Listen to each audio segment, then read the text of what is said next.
Welcome back to A Plus Parents, everyone. And with me today is superstar special guest. Her name is Annie Dean. And wait till you find out about Annie. So I'm super excited that she's here. And we've known each other for, oh my goodness, I'm going to say close to 10 years. So it's probably been about that long. And so she's 25 years old right now. So I met her when she was a teenager. She is a homeschool veteran and a public school teacher now. So super excited. Let me tell you a little bit about Annie, because when you hear more about her story, you're going to be like, oh my gosh, she's so cool. So she she was homeschooled her whole life until her senior year of high school. And then she went to a private school the first semester, a public school the second semester, and then off to college she went. And what's interesting is that when oftentimes we talk to homeschoolers about their experiences being homeschooled, is that we get their experience as a homeschooler, but not necessarily the difference between being homeschooled, attending a public school. But Annie got to do all three. She did public school, private school, and public school, and she did that as all in 1 year in her senior year for the public and private school, which is really cool. So here she goes. She graduates in 2020. By what happened? She graduates in 2016. By 2020, she's got her bachelor's degree, and she has a degree in special education. Then she goes on and gets her master's degree. So here she is, 25, with her master's degree. And she took on her thesis by looking at a kind of an in-depth research into the difference between being homeschooled and attending a public or private school and the benefits of each. So we'll see if we can get her to share a little bit about her research and what she saw about that as well. She is currently, she works at a school that is a career vocational school. So her job is, because she's got special education background, she works with 20 special education students and she supports them in their career tech lab. So whether they're doing things like they're studying things about the web, or they're doing the HVAC, which is the air conditioning and heating and ventilation, I think is what the V stands for, right? And in construction and all the different things that are available at a career center like that, which is really cool. So she gets to work with kids that have special needs, which is really amazing.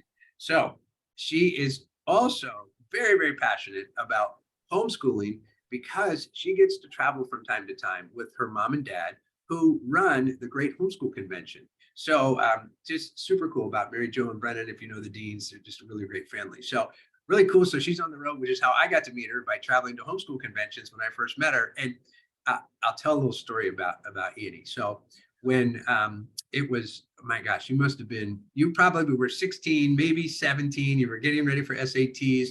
And I really wanted your mom to know that when my presentations are good, right?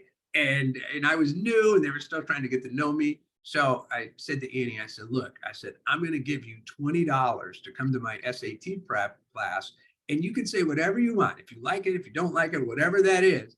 And I said, I'm going to pay you $20 to come. So she took the money and she came to the class, and here we are. So something must have worked, because I'm still attending GHC events, and we still talk about the SAT while we're there. And Annie's got her master's degree. So something's good there. We could put that in your research next time, right? So anyway, we're going to hear a lot about Annie today, and really about her experience, but also what is it like? So she's got a lot of great advice for parents, for families, for young people about being homeschooled, and as you're making that transition to the college path, if that's what you're planning to do. So Annie, first of all, welcome to A Plus Parents. Did I leave out anything about you and who you are? No, I totally forgot that you bribed me to come to I your did. I did bribe you. It was perfect. So it was good. But it was that, for me, I wouldn't call it a bribe. I called it an investment, right? So it's like, it was worth $20 to get you to come there. So it was perfect. Okay. So so let's kind of start here, right? So here you are. You did homeschooling all the way up to 12th grade, right? So for you, what was it like for you to be homeschooled? And then how did it compare when you made that transition for your last year in your senior year, going to private school and then to a public school? So I liked being homeschooled, and I'm sure everyone who's familiar with homeschooling knows that there's co-ops available. So I was kind of in the co-op scene, going once, twice a week. And then my family and we moved to South Carolina for a few months. So I needed to make friends quickly. It was my senior year, so we decided private school was the best option, which was just homeschooling every day, more instruction. I was like, I think I could do this. a little quicker in my own time. Private school was good. It just seemed very structured, and I wasn't really used to that. Did not like the dress codes. I preferred my pajamas. Um, and then we moved back. We moved back in January, and I went to King's High School, which I had ran track for King's throughout high school. So I already had a good friendship base. So when I went to public school, it was a really easy transition. I didn't really feel like it was a culture shock. I thought it was slightly easier than homeschooling. I feel like with doing co-ops once or twice a week, they give you enough work to last until you go back to class for homework and things like that. So public school, it was just the same amount of work, but do the next day, or like shorter bits of it do the next day. So again, I feel like homeschooling was better for me. It gave me the flexibility to kind of, get the work done in a quicker time. I did enjoy public school, but I think I only enjoyed it for that period. I don't think I would have done well on like a long term. Right. Yes, because sometimes it's like you do something on that in a short time, and it's great. It's like when people go on a diet, right? And they go on the diet, and they're on the diet for like like a month, right? And they're like, okay, I like it, but they always know that it's going to end soon, right? So it's kind of Yeah. it sounds a little bit like that.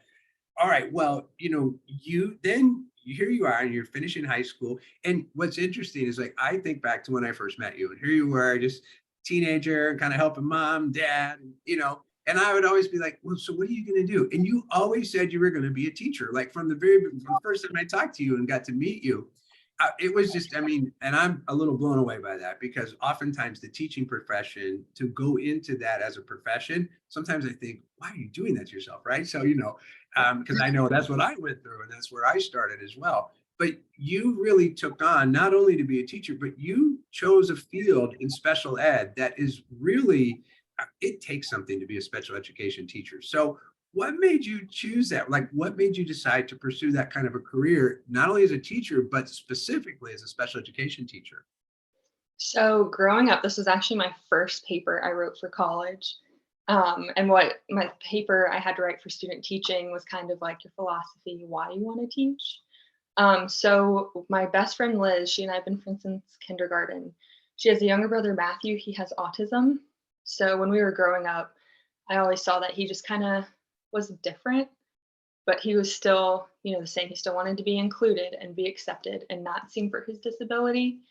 So growing up with that, by the time I reached high school, it sparked my interest to be involved with special education. So I ended up coaching a special ed basketball team through a homeschooling organization, which was awesome. It was once a week. I got to help, students my age learn basketball and really just relate to them and treat them like humans, more than just their label, more than their disability. And that's kind of when I truly it like solidified, okay, I want to get into special ed. I wanted to be an occupational therapist because my friend's brother Matthew always had to go and get braces for his legs and do all this therapy. But I took an anatomy class in high school and I realized that was not that was not going to be for me.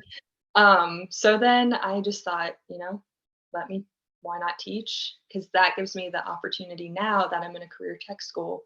I can help them with their disabilities. I can help them feel, successful and help them get there. And then, you know, just help them accept who they are and get ready for the real world. So, Oh, that's awesome. And it's great because you always, you occur to me always as a people person, right? And so, being as a teacher and being around young people, and especially in that population, that's just really cool.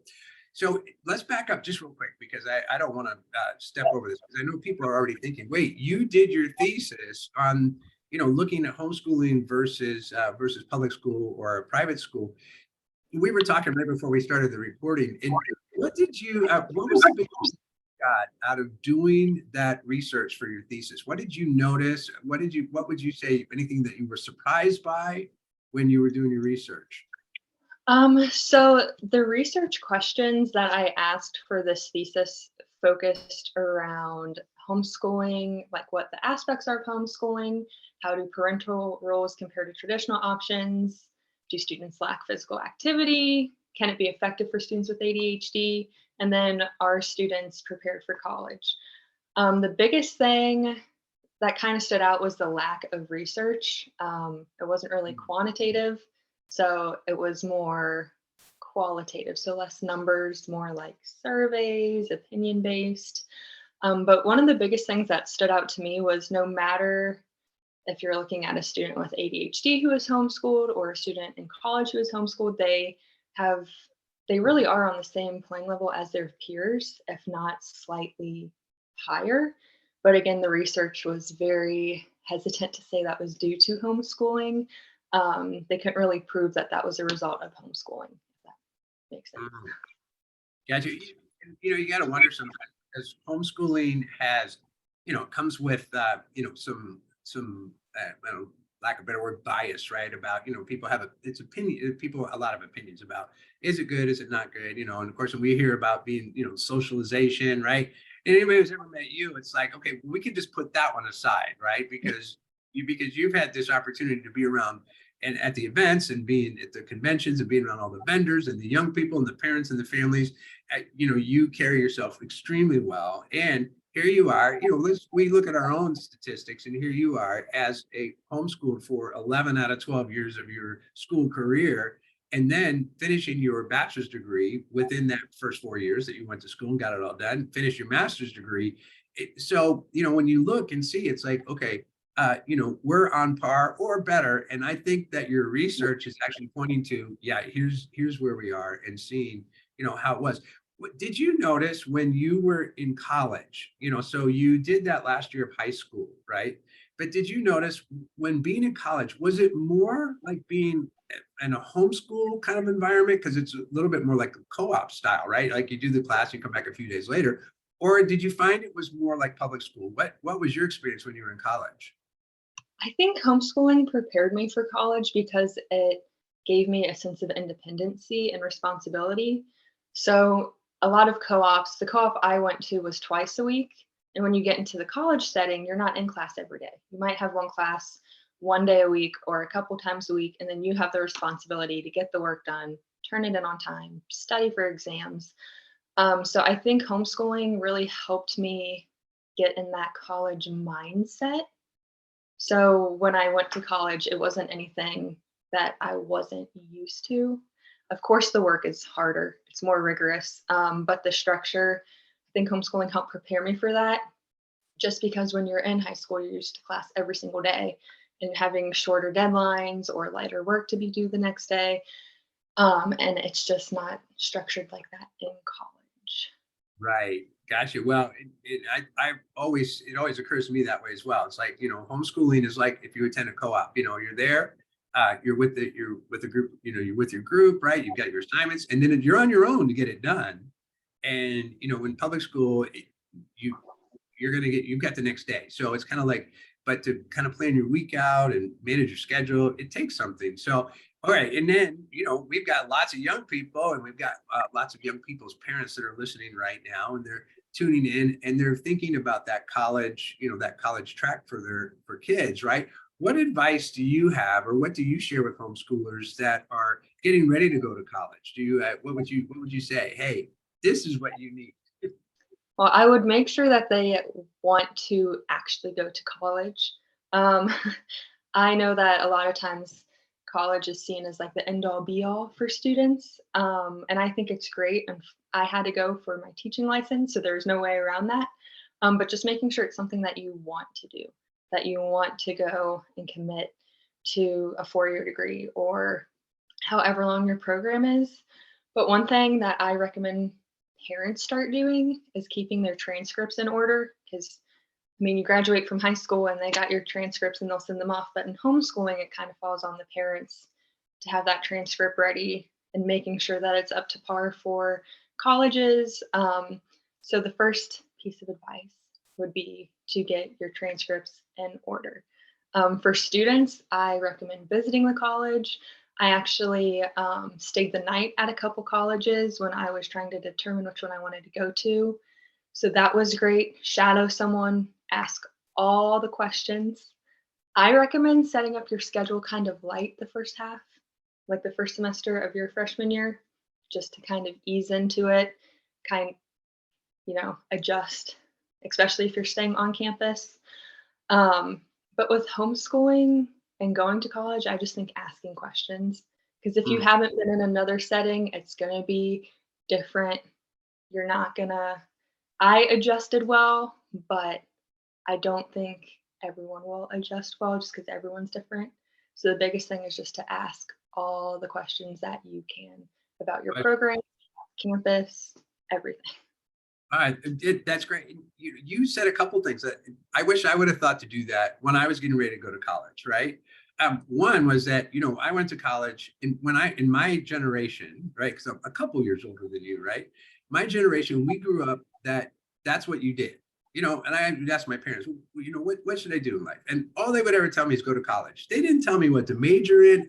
We didn't have any conversations like that. All it was go to college.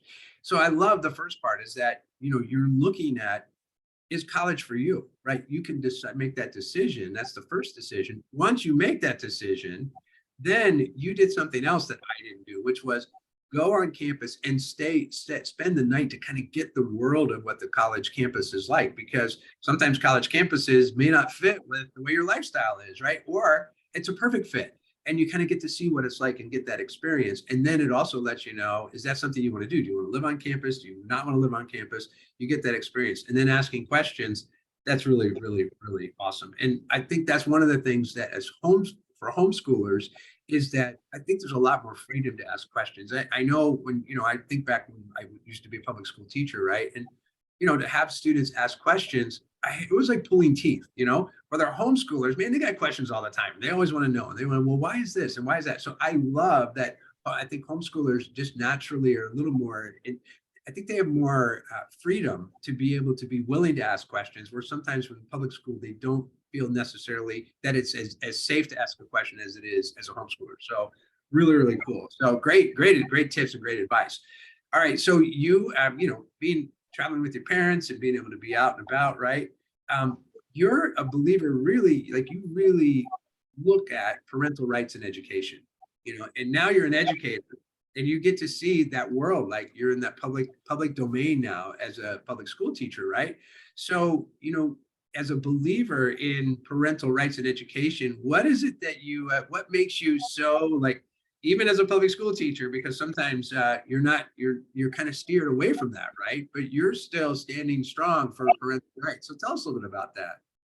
So obviously, I've been in public and private school and homeschooling. And then with my thesis, I kind of focused on parental roles. And one thing that I found was no matter if you're homeschooled, no matter if you go to public, private school, parent involvement is huge. And that has a positive effect on student learning. Um, as a teacher, it's a catch 22. Sometimes you love the involved parent. Sometimes Right. you don't, just because they seem a little too involved because they care. I will always take an over involved parent than a not involved one, just because it's nice to see someone passionate about their child and their education. But as far as parent rights, part of my thesis talked about, how do parents navigate homeschooling? And I just think parents should have the right to know their options. So if you have a student struggling in school, instead of if you've exhausted all options, you should be informed about, okay, maybe homeschooling. And just knowing that you have the right to choose their education, and just kind of having the right to access like those various materials. And then in public school, I know it's a touchy subject, but knowing what goes on. And I work with some amazing people who do amazing things in teaching, but it's not like that in every setting. So I know, especially in the news now, parents getting involved and wanting to know what's taught is kind of a touchy subject because, parents are told that the schools know what's best for their children when I think the parents know what's best to an extent. I mean, I write individualized education plans, and a lot of parents are like, I don't even know what that is. I'm going to trust that you know what's best in the situation. However, I just think parents need to be involved, and they can't be involved if they don't have their rights to be involved. Right. I like that. It's funny. As soon as you said the individual education plan, the IEP, right? And I was like, oh my goodness, I went to so many meetings about those. So I remember that very well. And you said you really, it's like for parents to know what that is and to know what's available. So if they do have young people that have special needs, that there are services that are available to them they may or may not know about. So okay, now this is kind of for me, you traveled with GHC, and you kind of grew up in that, in the homeschool world and the homeschooling, especially the conventions, right? So you think about like, we were in Cincinnati together, right? And you walk into that hall and you've got hundreds and hundreds of vendors all bringing the products and the programs and the way that they do the things that they do. And when you're in public school, it's a little different because public school, it's like, okay, this is your math book, this is your science book, that's it, right? But being around in the conventions, like you got to see everything, right? So knowing that you got to see so many different, how many different math guys, so me, and the Demis from Matthew C, and you get to know all of us out there, right? And when you're doing that, right, how did that impact you? Because as a teacher now, being able to see all the different kinds of things that are out there, and that you got to kind of grow up in this convention world with Great Homeschool Conventions, how has that impacted your overall teaching philosophy? So I did grow up with Great Homeschool Conventions. I think we started them when I was 10, I think. So, and I was homeschooled, so wherever my mom went, I went. Which was, looking back, was just great because I did get to meet everyone. And deciding to be a teacher, I got to see different curriculum, and there's more than one way of learning is kind of the overall theme at Great Homeschool Conventions. Just being able to see what my parents have created, an environment where parents can come in and feel encouraged and leave equipped to teach their children on their own, is just something that really, has affected my teaching, because I want to do that with my students, come in, encourage them, accept them, and then hopefully I teach 11th graders and I keep them till they graduate. By the time they're graduated, they have those skills necessary. But again, it goes back to the parents having the right to choose educational options. A homeschool convention is great to go and see homeschooling. Um, and then if they have their children in a public school, they should be supported in making that decision. So it just goes back to having that right in education, because everyone wants their child to have a quality education. But I think sometimes people hear homeschool convention and they just think like a bunch of homeschoolers coming together and like trying to figure it out, and they don't understand that it's just they come in, there's massive curriculum, so everything can be individualized, and then it's just how parents think their children should receive that education. So some parents might come and realize, I think my kid will do better in public school, and then some parents come and go, oh, this is what we've needed. And it's just kind of affected, me, as I just want to be able to take that environment and create it kind of in my classroom, to where like there's more than one way of learning. You learn differently, but that's okay. You might struggle in this area, but I'm going to support you to, by the time you leave here, you can go out in the real world and do whatever you want to do. Wow, that's awesome, and so great because I think back when I first started teaching, it's like 1988. That's when I got involved in this, right? And I go back then, and it was like we had one book, one curriculum, and it was one way of showing what there was to do. And I noticed a lot, like you, it's like, there were so many different ways of learning. And for me, what happened to me was I had to do, as a public school teacher, I had to take my second job, right? Because it just wasn't paying the bills, right? So, when I went out, what I ended up doing was math tutoring. And so I built up this huge math tutoring business. And then I started to see all the different textbooks. And then I started to see all these different young people. And it was one-on-one. So I could see the different learning styles. And I was hearing all these different ways that teachers were presenting information. And I was like, oh my gosh, there's just so many different ways that kids learn, and how teachers teach, and the different curriculums that they have their own. While we were covering the same content, everybody had their own little cool spin on how they presented it. And it just, for me, it made me a much better teacher. But I think you had that same experience growing up in the world of GHC, and then being able to take that into the classroom, which is just really cool. So, now, okay, so now here's parents, they've come to an event, they've come to the Great Homeschool Convention, and they're getting ready to, they're looking at that idea, and they see something when they come to the convention. And even for some of our seasoned homeschooling families, right? They get in this conversation from time to time. And I know our family went through it when we brought our kids home, and they were like young, they were in like second grade and fourth grade when we brought them home. And when, and our family members, I mean, it was just crazy, right? Because everybody is like, homeschooling, why are you doing that? So what would you say to, to parents? Because they're still going to get asked. I don't think they get asked as much anymore. I think they get asked now sometimes, oh, homeschooling, that's really cool, tell me about it. But I think there's still that conversation that happens out there when people they feel like they're on the defensive and they're having to defend why they're homeschooling. So what do you share with parents about, if they kind of get in that debate of why they're homeschooling versus going to public school? Yeah, well, when it comes to parents wanting to homeschool, I definitely recommend Great Homeschool Conventions. But then also like making sure that they've done their research, right? Because most of the times when you get in a debate, if you just decide to homeschool and there's no reasoning behind it, you can kind of feel trapped in. So kind of just doing your research. Is homeschooling going to work for your family? Is it financially feasible?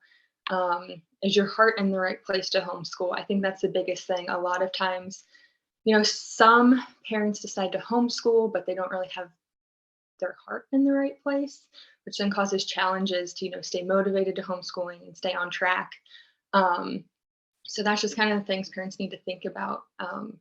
And then the biggest thing is to pray about it, because I think if you do pray about it and God leads you in that way, that should ease kind of your heart and your soul. And then also kind of give you peace when you are having those conversations with someone to like be able to say, look, I prayed about it. This is what's best for my family.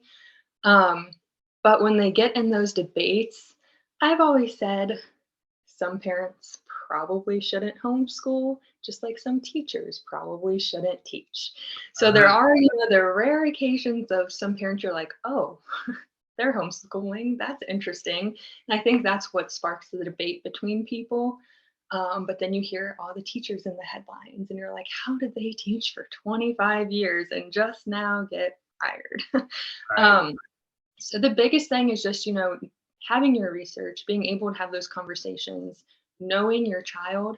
So if you're choosing to homeschool because they have special needs, being able to say like, I can provide a more hands-on experience. I can give them the flexibility to take more sensory breaks.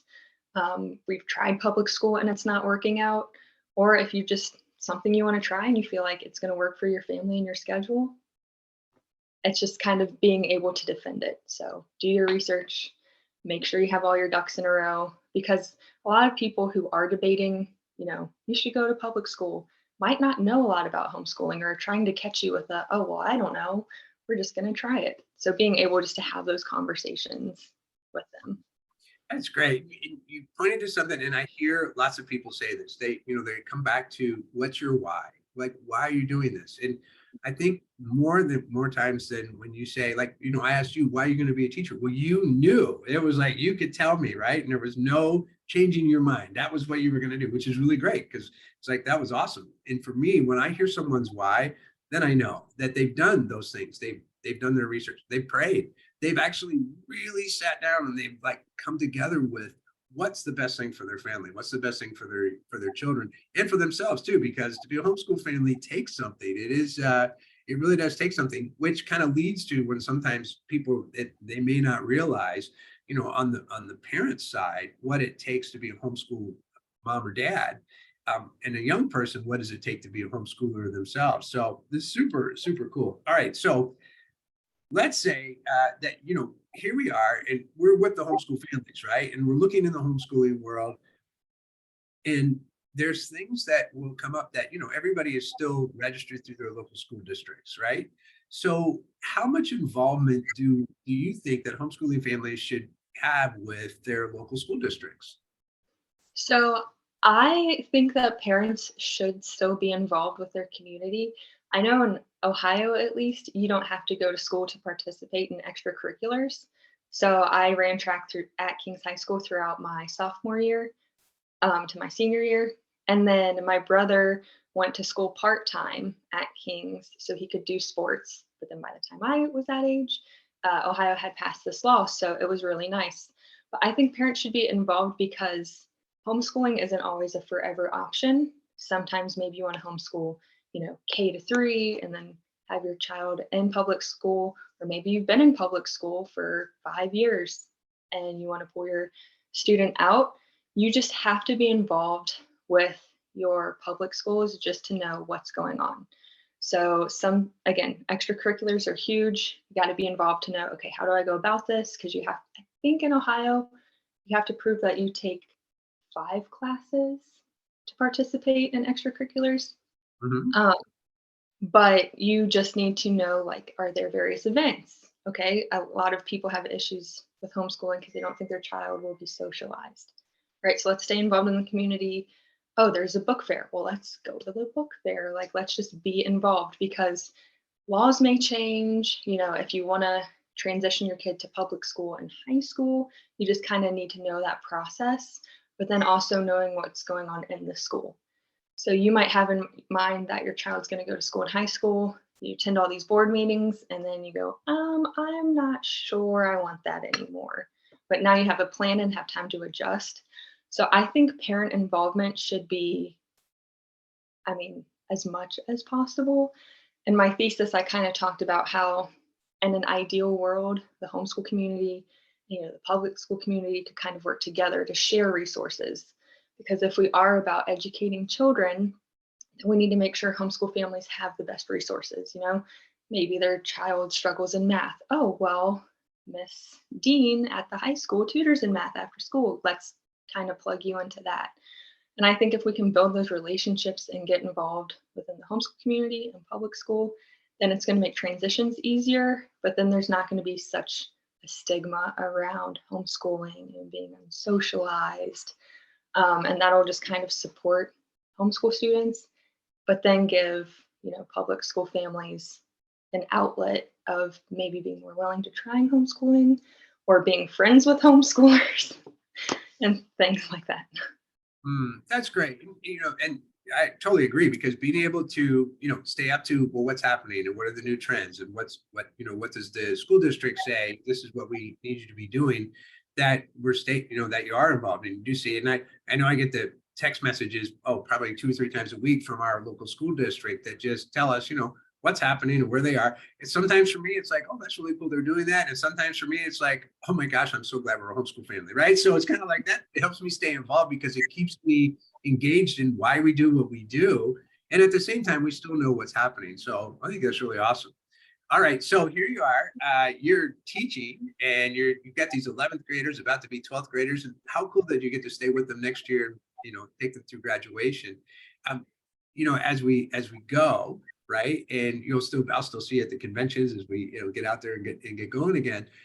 What do you see for yourself, down the road? Is teaching something that you're planning on doing for a while, or is this what are your career plans as you go through this? Is there a PhD? Well, oh, I will not be getting a PhD.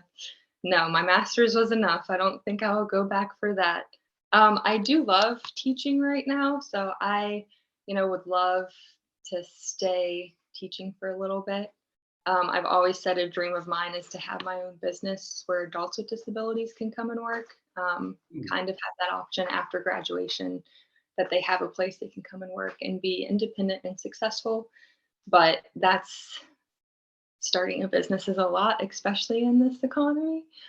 So that would be like my dream goal. But right now I'm content with teaching and where I'm at. So at least the next few years, I hope to stay in the same position I'm in, but that could all change.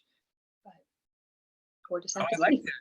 But when you say that, it's like I don't think I've ever heard you say that before, right? Because but I love that. Yeah. What a great opportunity to be able to take what you're doing as an educator, right, and continue that education, but be in your own business so that you're doing it now, where you're having people come to you, whether they're in their teenage years or adults, and they're just looking at like how can they get the resources they need to be able to live a life that they're making a difference in the world, and you're the kind of person to make that happen. So I love that. That's awesome. Okay, well, with that, of course, then what do we want to do? Well, we want to have you come back on. Let's check in next year and see how your 12th graders are doing and see what you're up to. And if that's okay with you, and just hear, maybe there's some new things that are going on out in education that you can share with us. And just to continue supporting our homeschool families that are out there that are tuning in today and that we get to meet when we travel all over the US. So it's really cool. Sound like a plan? We'll come back and do this again. Sounds good. Okay, that's awesome. All right, everyone. Well, thanks for tuning in to A Plus Parents today. Miss Annie, thanks so much for taking your time out of your day to be here. And we'll see you next time at A Plus Parents. Bye, everyone.